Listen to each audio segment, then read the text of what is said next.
ஆ, ஐயா முன்னோர்களுக்கு திதி குடுக்குறத பத்தி சுவாமி ஏதாவது சொல்லியிருக்காங்களா? முன்னோர்களுக்கு திதி குடுக்க போறேன் சாமின்னு சொன்னா, சாமி ஒரு நாளும் மறுக்கிறது இல்ல.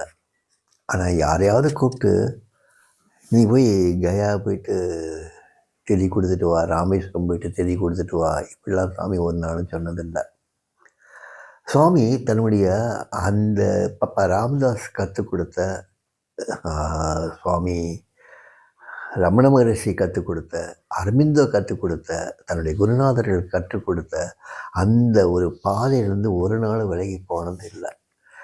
எந்த விதமான ரிச்சுவல்ஸும் சாமி வந்து தன்னுடைய வாழ்நாள்ல பண்ணது இல்ல. ஏன் பப்பா ராமதாஸினுடைய சமாதிக்கு கூட சாமி போனதில்ல. ஸோ எதுக்குமே போனதில்ல. சமாதிக்கே போகல. சாமி பப்பா ராமதாஸ் வந்து மறைஞ்ச அந்த நிகழ்வு கூட சாமிக்கு போகல. சாமிக்கான விஷயம் தெரியும். போகல. ஏன்னா சாமிக்கு என்ன ஒரு நம்பிக்கை நம்பிக்கை சாமி என்ன பார்க்குறாருன்னா, என் குருநாதர் என்ட்ட எப்பயும் வாழ்ந்துட்டு இருக்காரே, அவர் எப்படி மறைய முடியும்? ஸோ எதுவுமே மறைய முடியாத ஒரு வஸ்து, எப்பயுமே இருக்கக்கூடிய ஒரு வஸ்துக்கு நீங்க எங்க போய் திதி குடுப்பீங்க?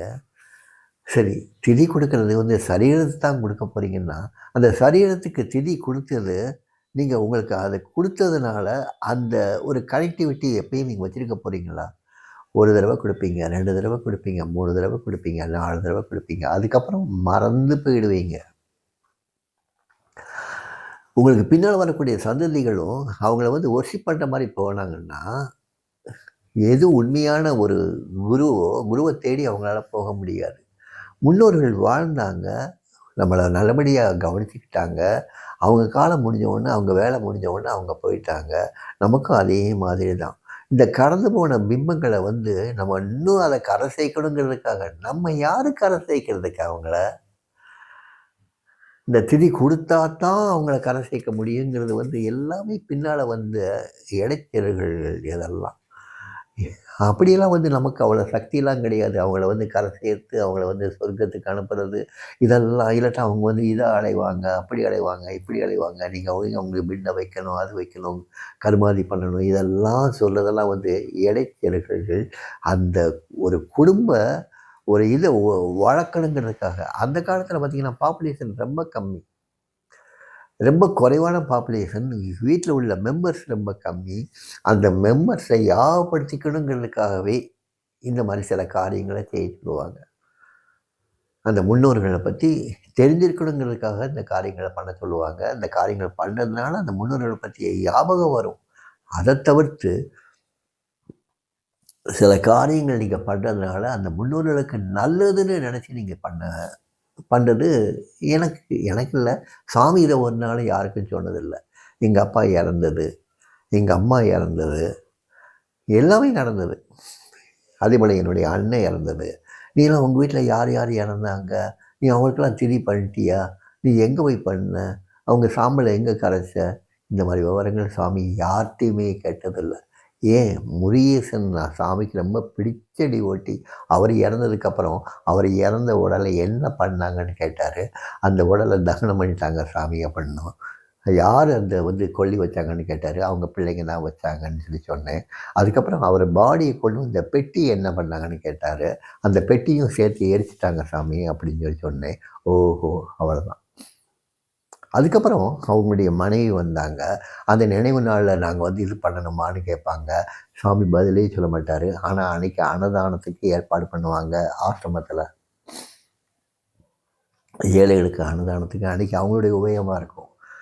இவ்வளோதான் பண்ணுவாங்களே தவிர்த்து, அதுவும் சாமிட்ட சொல்லிக்கல. சாமி இன்னைக்கு என்னுடைய கணவருடைய நினைவு நாள். அதனால இன்னைக்கு அன்னதானம் நான் பண்ணேன் சாமி. சாமி மை ஃபாதர் பிளெஸஸ் யூ அவ்வளோதான். மத்தபடி நீங்க இத செஞ்சே ஆகணும்னு சாமி யார்ட்டயுமே சொன்னது இல்ல. சாமி எந்த விதமான ஒரு சம்பிரதாயங்களுக்கோ, சடங்குகளுக்கோ முக்கியத்துவம் கொடுத்ததே கிடையாது. ஒரு சரீரம் வந்தது, வாழ்ந்தது, மறைஞ்சது. அடுத்து எத்தனையோ சரீரங்கள் வரப்போகுது, வாழப்போகுது, மறையப்போகுது. ஒவ்வொன்னுக்கும் சடங்குகள் மட்டும் பண்ணிட்டே போயிட்டே இருந்தா, நம்முடைய ஆன்மீக வளர்ச்சி எப்பத்தான் போய் முழுமை அடைய போகுது? அதனால் இந்த சடங்குகளுக்கு சாமி ஒரு நாள் முக்கியத்துவம் கொடுத்ததில்ல. இந்த சடங்குகளை செய்யணும் யார்கிட்டையும் சொன்னதும் கிடையாது. இந்த சடங்குகள் செய்கிறவங்கெல்லாம் புண்ணியம் பண்ணவங்க, இந்த சடங்குகள் செய்யாதவங்கெல்லாம் பாவிகள்னு எடுத்துக்க வேண்டியது இல்லை. யாருக்கு சடங்குகள் செய்யணும் ஆசை இருக்கோ செஞ்சுக்கோங்க. யாருக்கு சடங்குகள் செய்கிறதுக்கு நேரம் இல்லை, இல்லைன்னா அதை செய்ய வேண்டிய அவசியம் இல்லை. எங்கள் அப்பா எனக்குள்ளே இருக்கார், என் அண்ணன் எனக்குள்ளே இருக்கா, என் மனைவி எனக்குள்ளே இருக்கான், எல்லாம் இப்படியே நினச்சிட்டு போகிறவங்களுக்கு இந்த சடங்குகள் சம்பிரதாயங்கள்லாம் ஒன்றுமே பண்ணாது. அதனால் எந்த விதமான கஷ்டங்களோ துன்பங்களோ நேராது. நம்முடைய முன்னோர்கள் நம்முடைய நன்மைக்கு தான் இருக்காங்க நினச்சிருப்பாங்களே தவிர்த்து எனக்கு நீ இது பண்ணலை அதனால் உனக்கு கஷ்டம் கொடுப்பேன்னா சொல்லுவாங்க.